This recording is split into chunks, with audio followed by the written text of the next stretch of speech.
ছোট্ট একটা video. Tussar silk, একদম পিওর তসর সিল্ক, প্রচন্ড লাইট ওয়েট আর অসম্ভব করে আরাম, গরমের জন্য ভীষণ আদর্শ। এটা হচ্ছে বর্ডারটা, টোটালটা কিন্তু উইভিং এর ওপরে গেছে। এই যাচ্ছে পুরো শাড়ি।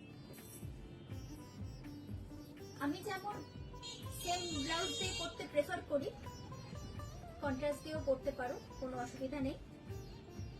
ভালো লাগলে যোগাযোগ করো। একদম ভীষণ সুন্দর আরাম একটা শাড়ি। কালার্স অ্যাভেলেবেল, অনেক রং।